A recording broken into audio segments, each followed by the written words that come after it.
Bonjour. Désolé, on était dans l'avion. Bonjour. Allez, quand vous voulez.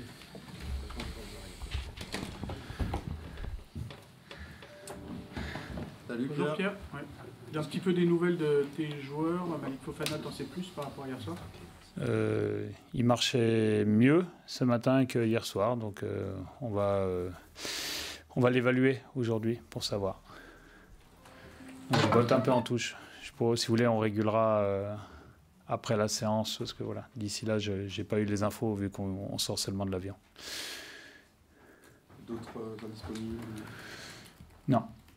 Comment justement sont les heures d'après, notamment après le soutien des joueurs qu'on a entendu hier soir dans la zone mixte? Comment tu rebondis par rapport à ça?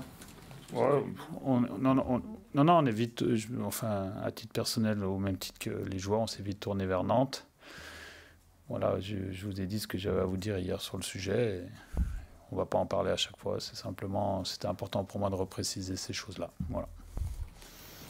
Et ce soutien des joueurs était chaud au cœur, j'imagine, public? Bien sûr, mais au même titre que, comme je vous l'ai dit hier, nous avons une relation professionnelle qui est positive dans les deux sens. On fait corps. Et voilà, je suis pas surpris, mais je les remercie. Les joueurs ont aussi beaucoup de supporters hier sur les réseaux, notamment. Donc vous voulez vraiment qu'on reste sur le sujet, en fait? Oui, aussi. Ça vous dit qu'on parle un peu de Nantes, non? Prenons un peu ce match d'hier, si tu veux bien. Avant, Oui, tu l'as revu, justement, j'imagine, dans l'avion. Quelle deuxième analyse tu en fais un petit peu? Toujours le même sentiment. Toujours en phase avec l'évaluation à chaud. Après, c'est sûr que quand on re-regarde le match ou quand on re-regarde des séquences du match, on a toujours des choses à dire parce que sur le côté tactique des choses, mais en tout cas dans l'approche de ce match-là, dans l'esprit que l'équipe a dégagé dans l'objectif de se qualifier dès hier soir, voilà, je suis assez content de la performance, même si, comme je vous l'ai dit, je pense qu'on aurait mérité de l'emporter. Ça progresse, tu le dis à chaque fois, et par rapport à la fluidité de l'automne, tu te situes où? Est-ce qu'il y a encore énormément de progrès à faire? En pourcentage? Ouais, comme tu veux. En pourcentage et de manière complètement subjective, je pense qu'aujourd'hui, on est entre, allez, on va dire 60%. Est-ce que le match d'hier, il ressemblait un petit peu, par rapport à la construction de la première partie de saison et de cette deuxième partie, à Lens, au-delà du sport, mais... Ça peut être le même type de rendez-vous, ouais, Lens. Voilà, exactement. On fait 0-0 là-bas alors qu'on méritait de l'emporter. Je pense qu'à Lens, on méritait plus de l'emporter qu'hier soir parce qu'on avait eu des occasions beaucoup plus franches et 2 buts refusés sur des millimètres de hors-jeu. Justement, d'ailleurs. Mais voilà, c'est vrai que c'est des pas en avant qui veulent dire que l'équipe va mieux. Maintenant, aller mieux, c'est bien. Et il faut aller bien. Et bientôt, très bien. Aller bien, faut marquer depuis 2 matchs, vous ne faites pas. Comment Il faut continuer à ne pas encaisser, marquer. Voilà. Donc on a amorcé les choses dans l'évolution de notre jeu. Maintenant, on a du mal à se créer des situations franches comme on le faisait beaucoup sur la première partie de saison. On vient d'affronter 2 adversaires qui étaient très regroupés avec la même organisation de jeu. Donc peut-être qu'un jour, peut-être que face à des adversaires qui laissent un peu plus d'espace, on aura aussi plus de possibilités de le faire. Mais en tout cas, aujourd'hui, les adversaires nous ont bien contenus sur ce plan-là. Donc quand on n'est pas très bien et que l'adversaire est très solide, c'est d'autant plus dur. Maintenant, quand on sera mieux, je pense que même un adversaire solide comme les 2 qu'on vient d'affronter, on pourra le faire plier. Après 2 matchs sans prendre de but, est-ce qu'on peut s'attendre à ce que la charnière soit désormais installée? Elle a beaucoup tourné, c'était 4 charnières différentes sur les 4 premiers matchs de 2025. Là, tu viens d'en faire 2 fois la même. Ouais, même si elle évolue à un moment donné dans le match, quand on décale Clinton Mata à droite, en fait, il n'y a pas de statut ferme et définitif. Aujourd'hui, il y a des associations qui fonctionnent bien, il y a d'autres associations qui avaient bien fonctionné sur d'autres matchs, mais c'est sûr que la vérité de l'instant nous amène à penser que cette association est plutôt efficace. Ouais. On l'avait très peu vu, c'était des miettes par-ci par-là, c'est la casette Mikotadze. Donc est-ce que ton regard a changé? Qu'est-ce qui t'a amené hier par exemple à faire rentrer Alex plutôt que Ernest Nuama au moment de la blessure de Fofana? Ernest Nuama, il était dans l'incapacité de jouer plus d'1 quart d'heure, je pense. D'ailleurs, vous l'avez vu dans ses courses de repli, il était vraiment très malade les 2 jours d'avant. Donc on ne pouvait pas l'emmener sur un temps de jeu aussi important. Et la question de mettre éventuellement Alex en soutien de Georges Mikotadze est apparue, et c'est une chose à laquelle j'avais déjà pensé par le passé et qui du coup peut fonctionner, je pense, peut fonctionner dans le jeu. Maintenant, il va falloir qu'elle fonctionne aussi dans l'association avec les autres joueurs, dans la finition. Que faut-il faire de mieux justement pour passer de 60 à 100% là? Qu'est-ce que tu attends comme progrès? Encore plus de dynamisme dans le dernier tiers du terrain, plus de courses profondes, plus d'actions combinées. On commence à voir des choses, mais voilà, des actions combinées pour déséquilibrer, ça demande encore un niveau de fluidité et de coordination plus important que ce qu'on a aujourd'hui. Mais voilà, on est dans une évolution positive avec l'idée qu'il y a encore de la marge, donc c'est stimulant aussi. À la fois, on est satisfait de ce qu'on a fait, mais on est aussi stimulé par le fait qu'il y a encore de la marge. Si Malik ne va pas mieux, on va revoir potentiellement Alexandre Lacazette et Georges Mikotadze ensemble contre Nantes. Pas forcément. Pas forcément, c'est pas lié. C'est aussi lié à ce que fait notre adversaire, c'est aussi lié au temps de jeu des uns et des autres sur le match qu'on a joué hier, et sachant qu'on joue 3 jours après, il y a plusieurs paramètres en fait. Donc quand un problème de disponibilité arrive, il n'est pas forcément résolu de la même manière d'un match à l'autre. Pierre, on voit beaucoup de joueurs qui jouent vers l'arrière assez régulièrement, pas prendre trop de risques, on va dire. Est-ce que c'est ton sentiment aussi? Est-ce que c'est des consignes? Ou est-ce que voilà, tu voudrais voir peut-être plus? Ou alors je me trompe? Non, c'est un constat qui est juste, qui est un peu moins juste que dans le match précédent et encore moins juste que dans le match d'avant. Donc vous savez, quand l'équipe n'est pas bien, la seule chose qui anime les joueurs, c'est de ne pas perdre le ballon lorsqu'ils l'ont. Mais au-delà de ne pas perdre le ballon et de conserver la balle, qui pour moi est un acte défensif en soi, il faut attaquer l'adversaire. Et aujourd'hui, vous vous rendez compte, au vu des 2 scores vierges qu'on vient d'enchaîner, qu'on n'est pas encore à notre paroxysme là-dedans, et même il y a la marge qu'on évoquait tout à l'heure. Donc on va jouer de plus en plus vers l'avant, et on va ensuite pouvoir jouer dans le dos de l'adversaire, qui sera encore une étape d'après. Pierre, à l'aller, contre Nantes, vous aviez livré une partie pleine de maîtrise pour le coup. Est-ce que compte tenu des mots actuels, ça te semble encore jouable de voir un Noël qui est capable d'imposer ce qu'il veut à cet adversaire dimanche?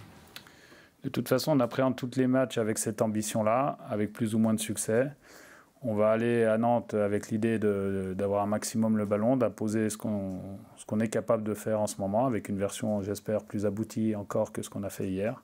Si on garde l'état d'esprit, cette volonté, et que le jeu commence à s'installer dans la tête au sens le cerveau, hein, pas le mental, dans la tête et dans les jambes des joueurs, je pense qu'effectivement, on arrivera vers ce genre d'issue. Sur Nantes, qui est en bas, mais qui n'a pas perdu en 2025, qu'est-ce que tu penses de cette équipe? Je pense que si on leur pose la question par rapport à nos résultats à nous, entre nos performances et tout, peut-être qu'ils sont contents de jouer l'OL. Maintenant, moi, je suis content de jouer Nantes aussi. Je n'ai pas vu ce qu'Antoine Comboire avait dit, mais ça m'étonnerait qu'il ait dit ça. Oui, mais de toute façon, je pense qu'il ne parle plus trop à la presse. Donc... Oui, il était en compte, visiblement. Ah, ok. Oui, c'est... Ouais, ça fait bizarre de retrouver Anthony en face, du coup. Oui, ça va faire quelque chose. Maintenant, je lui souhaite toujours le meilleur, hein, vous savez, mais si pendant 90 minutes, 95 minutes, il pouvait je ne sais pas comment le dire sans que ce soit gênant, mais voilà, je lui souhaite de faire un bon match, mais pas trop, quoi. Justement, d'affronter un gardien qui vous connaît très bien, qui connaît très bien les individualités et les attaquants notamment. Est-ce qu'on l'aborde différemment ou il faut faire comme si... Voilà, J'aurais bien aimé poser cette question à Zidane quand il a fait la Panenka contre Buffon en finale de la Coupe du Monde 2006. Et il me semble qu'il avait dit à l'issue du match, vu qu'il savait où je tire toujours, j'ai changé. Donc il faudra changer? Je ne sais pas. C'est les attaquants qui choisissent. Pierre, pour revenir sur l'animation offensive, le fait que Malik soit potentiellement incertain et absent, est-ce que ça change quelque chose dans l'animation? Parce que c'est quand même un profil assez qui prend la profondeur. alors qu'on voit que les autres, c'est plutôt des joueurs de ballon et qui peut rendre le jeu un peu plus stéréotypé offensivement? Alors je vais repréciser, Malik est un joueur de ballon qui prend la profondeur, parce qu'il est capable de faire les deux. C'est vrai qu'on aura un peu moins de courses profondes, au vu des profils qu'on va aligner. Maintenant, Ernest Nuama ira sûrement mieux, aura la possibilité de jouer peut-être un peu plus. On va avoir aussi d'autres retours, d'autres possibilités. Il va falloir pallier à ça. De toute façon, on sait qu'on a besoin aujourd'hui de courir plus dans la profondeur. Et étant donné qu'un de nos joueurs qui y va le plus peut être indisponible pour ce match et ce n'est pas encore garanti, il va falloir que je trouve une solution. Non, tu as joué récemment contre Lille et Monaco.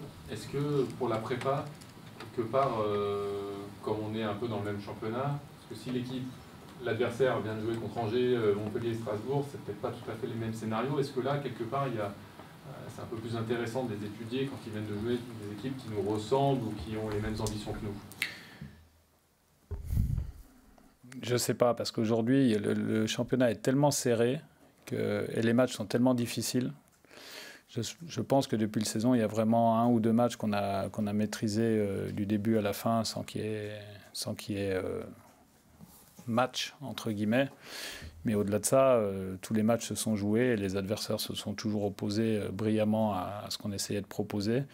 Donc non, la valeur d'une équipe, elle se situe bien évidemment dans sa performance qui est à caractériser par rapport au rapport d'opposition.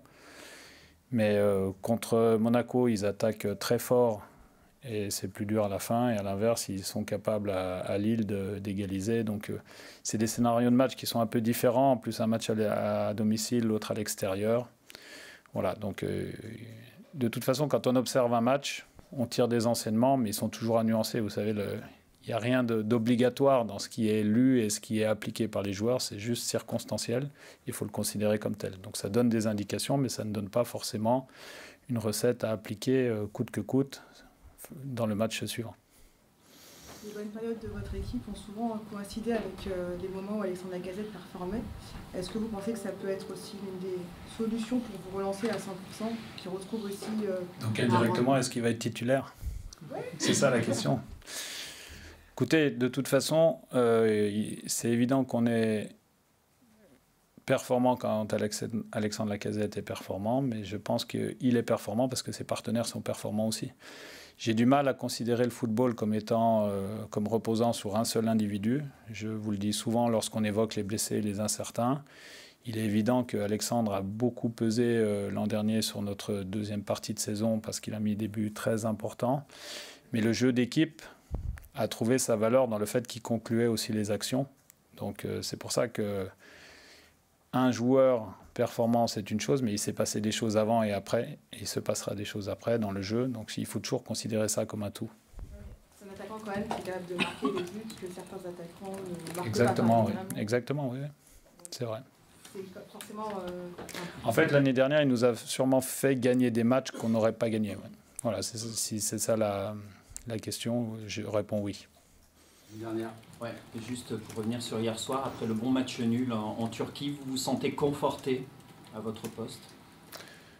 Alors je pensais qu'on n'avait plus parlé du sujet, mais si je suis aujourd'hui face à vous, j'ai l'impression que je vais mener la séance d'entraînement d'après, oui. Merci. Merci Pierre. Donc vous pouvez accéder à... Et maintenant, parce que c'est 16h10 la sortie joueur.